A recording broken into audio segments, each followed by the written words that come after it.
અમદાવાદની જગપ્રસિદ્ધ રથયાત્રામાં હાથીઓ આકર્ષણનું કેન્દ્ર હોય છે. અમદાવાદની રથયાત્રા 2025 રથયાત્રાની શરૂઆત થઈ થોડાક જ કલાકોની અંદર સમાચાર આવ્યા કે ખાડિયા પાસે 3 હાથી બેકાબૂ બન્યા છે.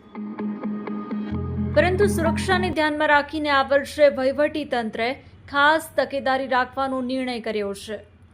ગયા વર્ષે વિસલના અવાજના કારણે હાથીઓ બેકાબૂ બનવાની ઘટના બની હતી, જેને પુનરાવર્તિત ન થવા દેવા માટે તંત્ર સજ્જ છે.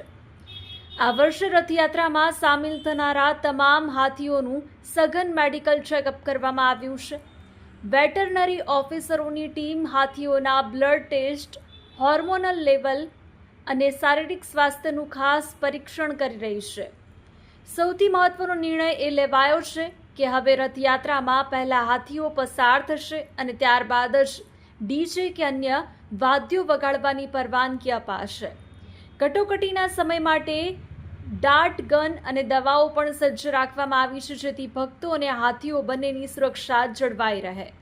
સુરક્ષાના આ જ કડક નિયમો સાથે આ વર્ષની રથયાત્રા શાંતિપૂર્ણ રીતે સંપન્ન થાય તેવો પ્રયાસ છે.